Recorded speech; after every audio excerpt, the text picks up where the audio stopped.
ওই সামান্য দিতে ধীরে ধীরে ধীরে ধীরে শক্তি যা বাড়বে, বাড়তে বাড়তে কোনোদিন ভগবানের চরণের পূর্ণ সমবেত হতে পারবে। আর ওই সামান্য 2 পয়সা দিয়ে সেটাও ক্ষতিকারক নয়, সেটাও নিষ্ফলা নয়। কেননা এই বিষয়তে রঘুনাথ দাস গোস্বামীর চরিত্র,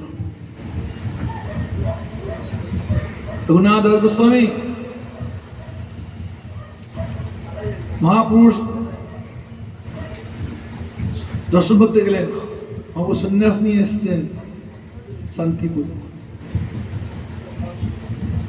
রঘুনাথ দাস দর্শন করতে গেলেন, তাই ইচ্ছা আমি মহাপুরুষ সঙ্গে চলে যাব, আর বাড়ি যাব। কিন্তু মহাপ্রভু রঘুনাথকে বললেন, স্থির হও, গৃহে যাও, না হও ভাতু, ক্রমে ক্রমে পাই লোক ভবসিন্ধু কুল। মর্কট বৈরাগ্য না করো লোক দেখাইয়া, যথাযোগ্য বিষয় ভঞ্জ অনাসক্ত হইয়া। রঘুনাথ স্থির হও, মর্কট বৈরাগ্য করো না, লোক দেখানো বৈরাগ্য। তখন রঘুনাথ দাস গোস্বামী মহাপ্রভু কথার কোনো রহস্যটা বুঝতে পারলেন না, তিনি ঘরে চলে গেলেন।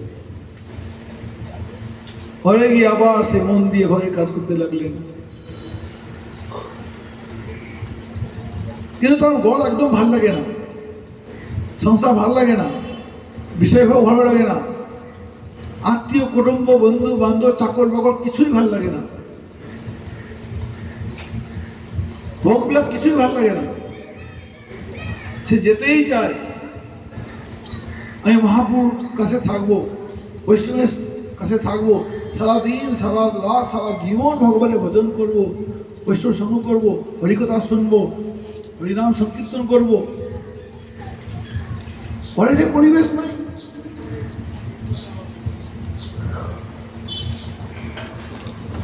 তারপরে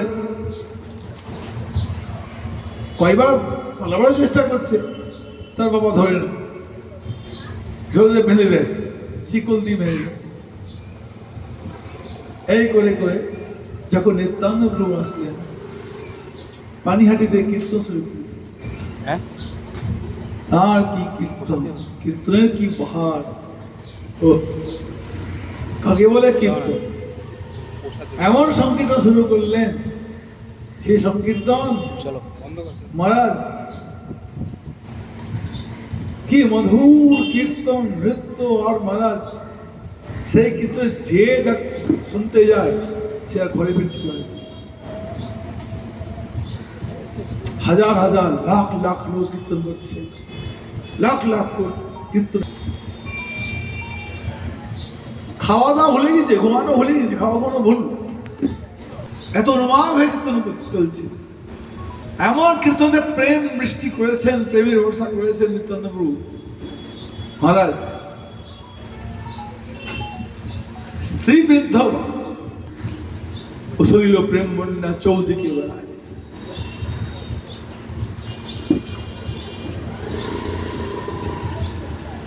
সজ্জন ব্রাহ্মণ পঙ্গু অন্ধজন